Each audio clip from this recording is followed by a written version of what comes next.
Hey guys, Chris here.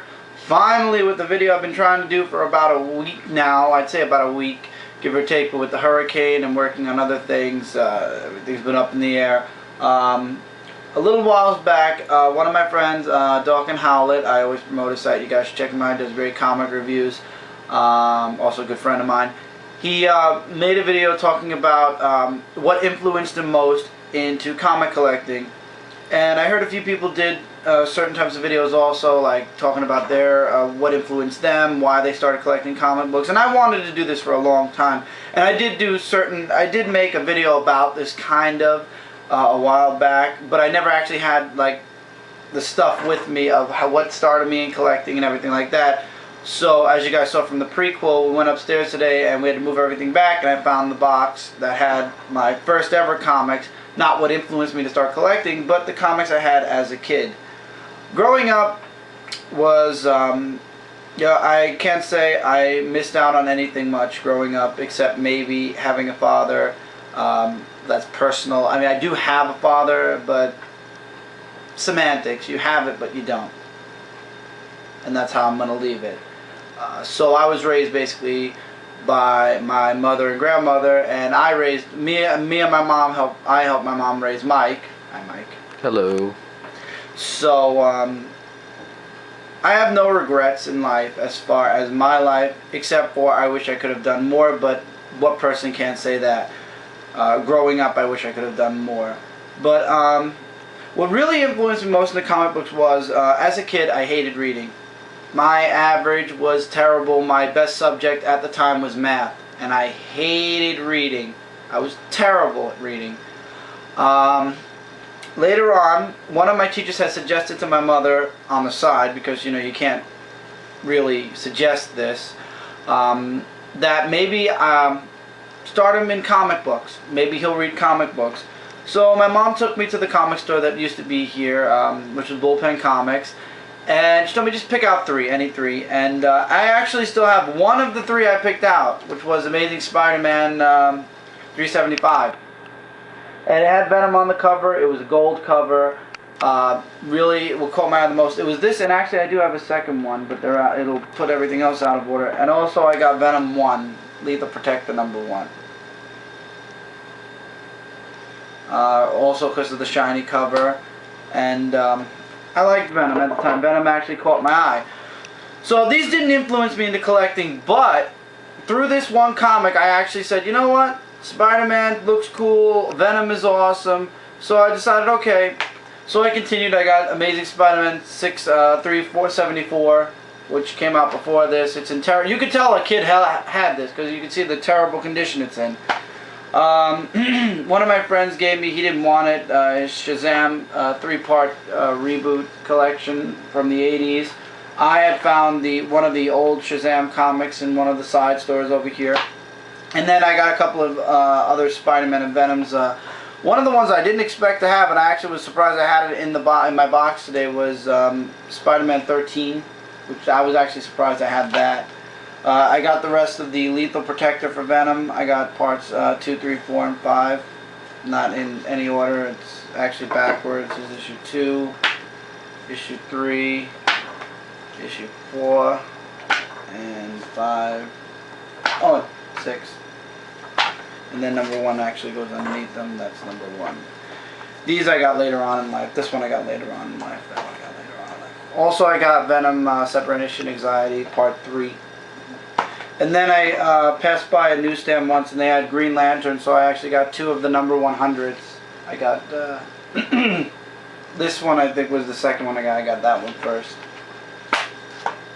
Which then introduced me into more Spider-Man. This actually introduced me to Carnage, not Maximum Carnage. This was my first Carnage book, actually.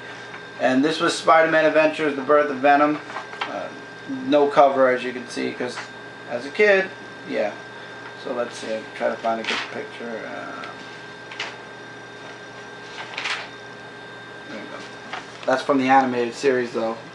Not the actual Birth of Venom. Then I got a Fantastic Four one. Same reason. When you're a kid, this attracts you a lot. And then I also got Batman, a number 500. That's where Bane broke Batman in half, so to speak, and he was paralyzed, and the new Batman came out. Not the Batman where Batman was broken in half per se, but it was the Batman where the new Batman came out. Because Bruce Wayne at the time was paralyzed. Then my first actual series came, which was the Maximum Carnage series. I actually have the entire series. Issue 1, 2, they're in terrible condition though. 3 is in better condition, and so is 4, because I got those later on in life. I do not have issue 5. I could have sworn I did. I probably do in the box. I got to look better. 6, I don't have. 7, 8, 9 has no cover, as you can see. 10, 11 has no cover. 12 I got later on in life. Same thing with 13. And then I got the conclusion right away. The conclusion came pretty quick. I got that with number 1 actually. So I didn't have the middle stuff. The middle stuff came throughout my entire lifetime growing up. So that wasn't what influenced me in the comic books though. That's what saved my reading average. And a lot of times I've said, you know, comic books saved me because they gave me the interest in reading. And as you can see, it wasn't Superman that started me off. It was actually Spider-Man and Venom. This was my actual first comic, and I'll actually keep that up just for the hell of it for now. This was my actual first comic. I have nothing to hold it up at the moment. I do. And it's probably not going to stand on its own. There. So this was my first comic ever. This is what introduced me to comic books, but not what influenced me into collecting. So throughout most of my childhood, up to my early teens, Spider-Man I read a lot of, Venom I read a lot of, touch and go really, and then it just stopped. As junior high school started, that's actually where my comic collecting started. Throughout life, I grew up reading Spider-Man and everything like I was saying. Then the comic, the actual comic, which I could not get because it's under 4 boxes of comic books, and for those of you comic collectors, you saw the boxes in the prequel. Those boxes are freaking heavy, and I am not lifting 4 of them up just to get 1 comic book. The comic book that influenced me most in collecting is this one. Superman Forever, number 1. It was issue 21 in 1998. It was Triangle 21 in 1998. I got the lithograph one though. That's this one, but nobody really had a good picture of it. I'll show you guys what the lithograph looked like, but you're not really going to see much because there, that's what the one I got. That's the actual one I got. It's not 21, it's 11 it looks like. I don't know. Either way, that's the one I got, the lithograph one. And that's what actually influenced me into starting collecting, comic collecting. From that issue, I actually continued forward. Not really quickly at first. At first, I was like, okay, I got Superman Forever, and then I just continually read it and read it and read it, and I said, you know what, I'm going to keep going. I kept going. I actually went backwards, and then by the time the year 2000 came, I had at least a box worth of comic books going backwards and continuing forward. And then I just kept going, and my interest in Superman, actually my interest didn't even start with really comic books. If you want to go back in time, when I was a little kid, I used to watch Batman, which was played by Adam West. Yes, the Adam West. I used to be a huge fan of Batman. My mom used to buy me, I remember she bought me the Batmobile. I was very interested in the gadgets and stuff. As a child, you're interested in gadgets, so that's what I was interested in. Then I was interested, when I grew up a little bit more and I got into movies, it was the Michael Keaton 2 Batman movies, and then the Superman movies 1 through 4. So really that's what introduced me to superheroes and the comic book world, but not as far as comic books. That introduced me through TV and movies. Later on in life was when I got interested into the whole comic book thing. It was kind of funny though how Batman was really the very first ever superhero I watched on TV or anything. So Batman's the first thing ever I saw. Then came Superman, then came Spider-Man, Superman in the movies. So I started collecting comic books, and we had a comic store 1 block over, 2 blocks up, and that's where I did most of my buying. My buying, I solely went there. I didn't go on the internet. I didn't even know Midtown Comics existed back then. And I was on a tight budget because I was on an allowance. I was in my early teens. My mom would give me 20 bucks a week, and I'd go to the comic store. That's why no plastics. I would go to the comic store and I'd solely buy Superman, because Superman came out like 3 times a week or something like that. I can't even really remember, but I remember I came home with a couple of comics. No, it wasn't 20. I started at $10 a week. Then as time went on, I went to 20. I bought Superman all the way through the year 2001 solely. Just Superman, not Supergirl, not Superboy, not just... touch and go with Justice League of America. Touch and go. Then as I went backwards, I got Justice League. That's where the $20 allowance started coming in. I used to buy the comics that came out that week, and then I used to go in the back and grab some old comics, which is what helped my from 1986 through 1998 collection. I have almost a full collection of 86 to 98. I'm missing a few issues each year, not that many, thank God. I've been working my when I was a kid, I worked my ass off to make sure I got every single issue almost. Then as the year 2001 came and the Spider-Man movie came out, I started collecting Ultimate Spider-Man before the Spider-Man movie was even announced. And then Michael started collecting Spider-Man for a while when the Spider-Man movie came out. And then he had to stop because of school and everything, and now he's reading through me. But I read Michael's comics when he got them as well. So I was reading Superman and Spider-Man plus the Ultimate Spider-Man. So that's really, those are the main 3 for me for a long time. Then I jumped into, actually I was into Superman and Justice League of America at the time. Then I read Michael's Ultimate Spider-Man, and we actually did a trade. I gave him my Venom series, which was about 12 issues, and he gave me his full run of the Ultimate Spider-Man. He started at like 24, and by the time he gave it to me, it was about 12 issues in. So it was even. It was an even trade, 12 issues for 12 issues. And then he stopped collecting Ultimate Spider-Man, and I continued. And I just kept building up from there. And I got, I believe, the first trade paperback for the Ultimate Spider-Man. I have it somewhere. Right? I think. I don't remember. I know I have it. I know I have an Ultimate Spider-Man book somewhere. And then as time went on, I reached out to other different comics, which then led into here. But growing up, being a huge fan of comic books, none of my friends liked it. As a matter of fact, a lot of my friends frowned upon it. I wasn't made fun of, but at the same time, if I wanted to talk about comics, I couldn't, because nobody cared, nobody was interested. Like, oh, you still collect comic books? Are you kidding me? So I grew up collecting by myself. I was the only one out of my entire friend group that bought comics. I was the only one that read comics. So I was the only one that knew about comics, so I couldn't discuss it. So I was stuck really just reading it and keeping my opinions to myself. Then one day I was at the comic store and I met a group of older men, and they were buying their stacks. They had like the comic store owner basically saved like a stack of comics for like a month, and then they would come pick it up at the end of the month. And I walked in on a conversation and they mentioned Superman, and that's where I jumped into the conversation, and that conversation lasted for about an hour and a half. And it was a pleasure to actually have a group of people who actually bought comic books and shared their own opinions, shared the likes and dislikes they had growing up, their comic books, the way they were back in their time up to now.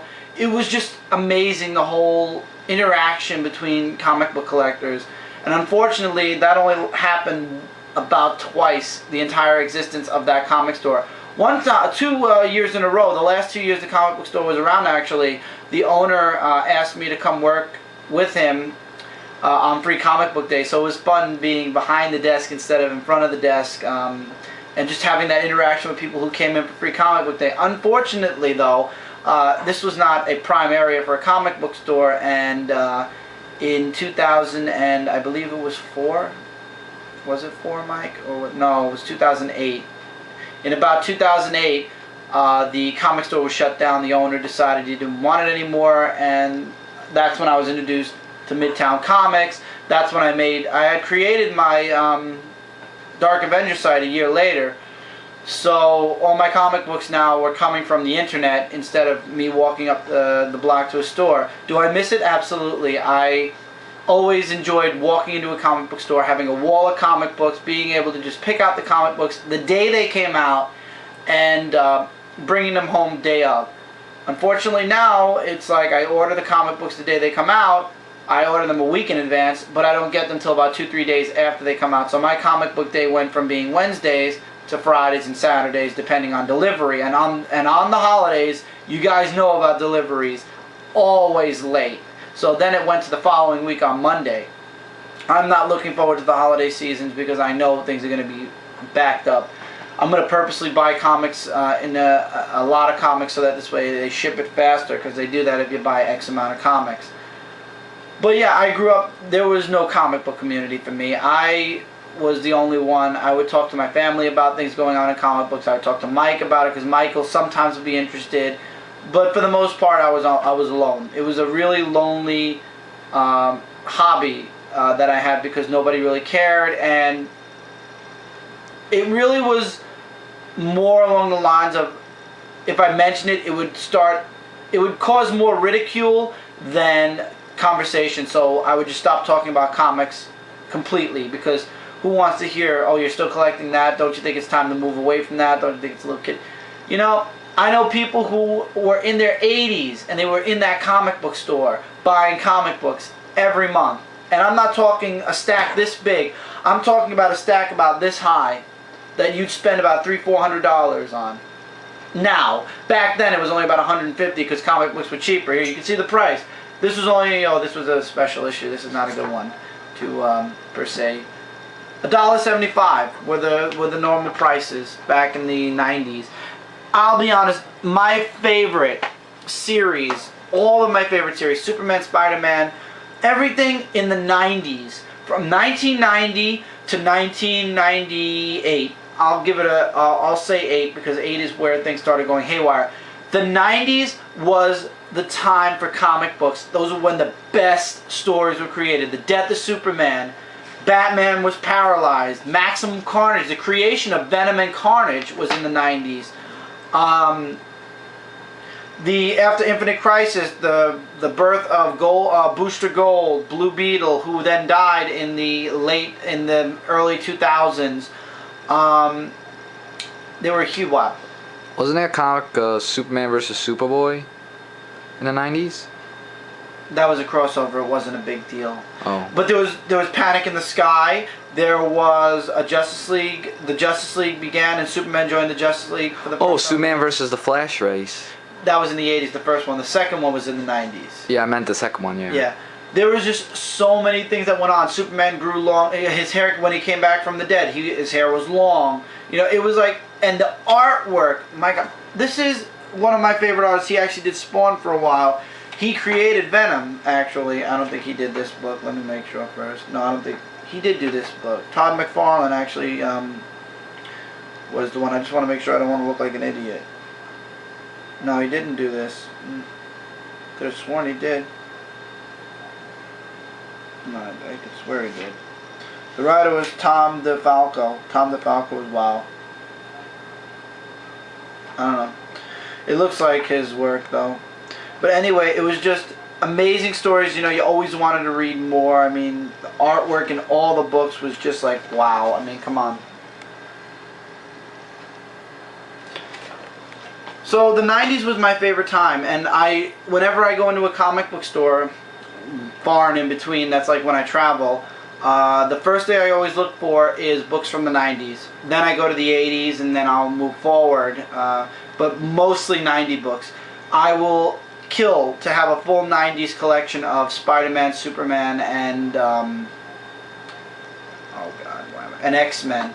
I would love to have that one day because the 90s were just amazing. I mean, they killed Wolverine in the 90s. So many new characters came about, so many stories. It's just like, you know, I don't even have it all in my head. That's how many things were going on. The birth of Phoenix.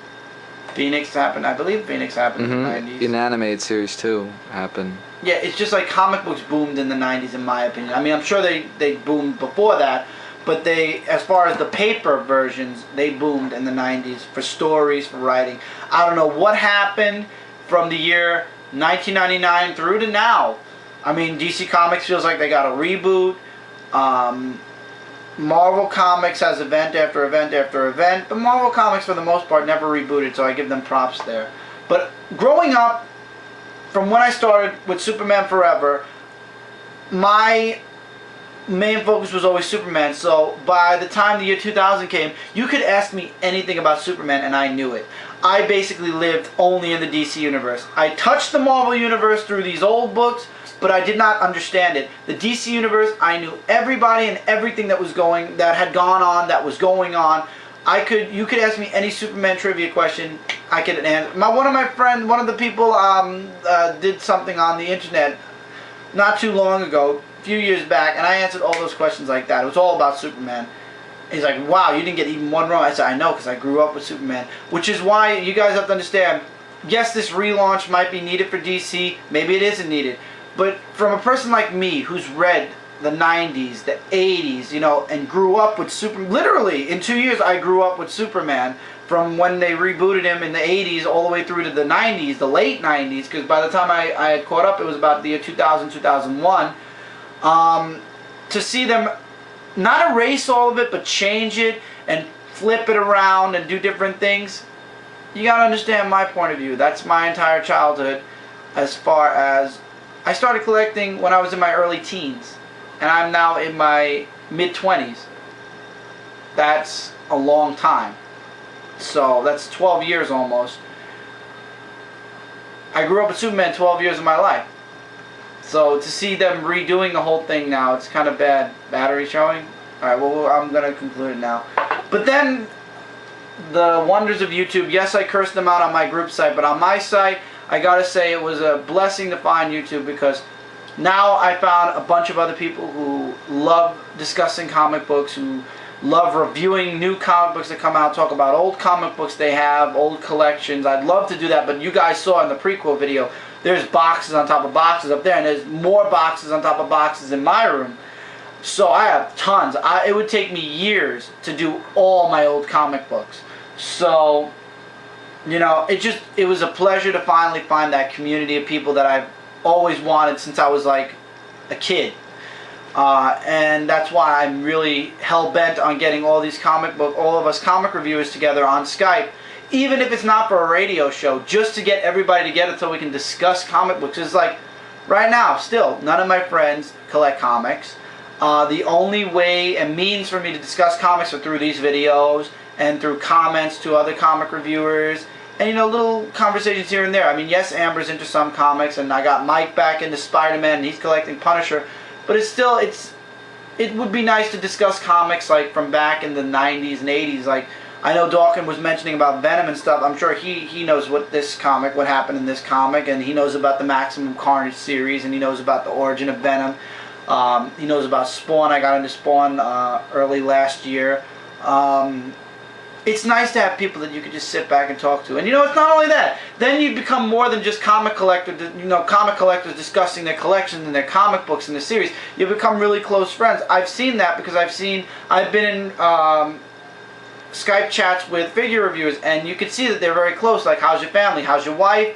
You know, how's your kid doing? You know, or people who are engaged, how's the wedding plans going? You know, you become more than just communication buddies or reviewer buddies. You become really good friends.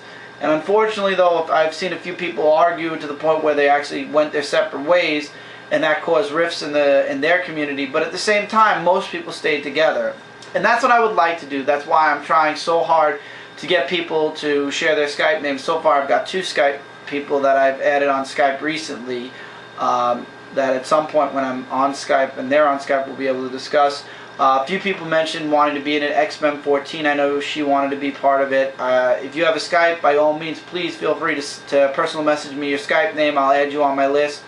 Doc, and I hope you, Chris in Canada, I hope you get Skype. If you don't have Skype, maybe we could find a time where we could discuss stuff. Anybody, I know there's so many people.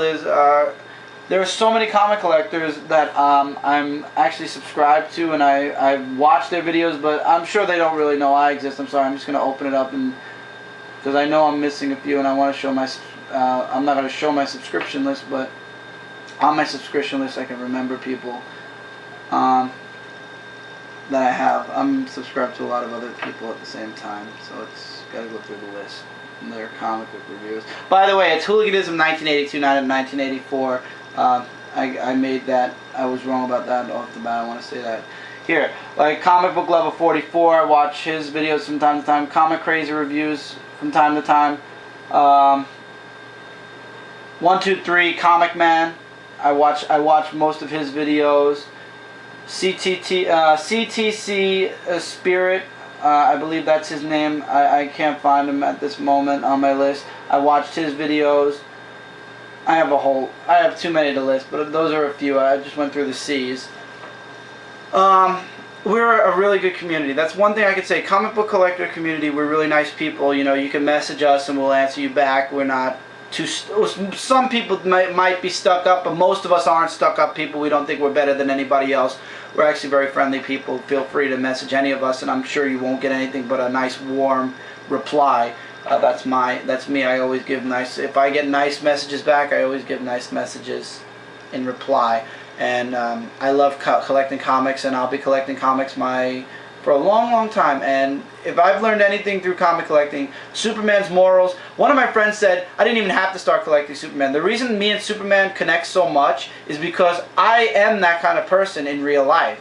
So to read about somebody who has superpowers and carries almost the same ideals I do, and then to learn more from that character through comic books, it's just, that's why me and Superman, I've always been really attached to the Superman comics, because I can relate to Superman on many different levels. The whole secret identity thing, growing up, nobody knew what I was really like. I was the quiet kid in the corner, and people always said, oh, that's Chris, you know, we don't know much about him, he's just like this quiet, comic nerdy kid. When in reality, I'm at home, I'm a completely different person. So I understand the whole dual reality, the whole dual identity thing. That's another thing I can relate with Superman. That's just one of the many things. So anyway, that's my comic collecting, and I love our community. We have a great community. I'm hoping to get closer with a lot of other people. Please, guys, if you know, I know I talk to a lot of you, but for those of you who know other people who are comic collectors, send them my way. I'd love to discuss and talk to other people too who like discussing comic books. I love comic books. I love talking to people about comic books and discussing. I love our community. We have an awesome community. And I don't want people to agree with me. I want people to be against what I say sometimes. It's always good to have that collision. What, Mike? How long? 27, 14. Alright, we got a minute. I love having that difference in opinion. I don't want people to say, oh, you're right, you know, Superman, this was awesome, Superman should stay the way. I want people to say, you know what, no, I think Superman should change, or I think Spider-Man's better this way instead of that way, or I think the Fantastic Four is better without Johnny Storm, or he's better with Johnny Storm, or Spider-Man shouldn't be in the Fantastic Four. I like having that difference in opinion. I don't want people to always agree with me, because then it's stupid. Why am I doing a review? If everybody's going to agree with my opinion, why do I have to put my opinion out there if I know everybody already has the same opinion? It's good to have differing opinions. It's good to hate something where somebody else loves it, and love something where somebody else hates it. So I hope you guys send me your Skype names for the radio show. This is what influenced me most in comics. I have a time limit, unfortunately, because my camera's a pain in the ass. This was my first ever comic. Superman Forever was the first comic that influenced me to continue collecting comic books. And really, that's it. This is what influenced me in the comic books and why I do what I do, and I'll continue to do what I do for many years. God bless my comic book community people. Hopefully we'll all get together soon on Skype and discuss stuff. Till then, guys, see you in the next video. Take care. See you soon.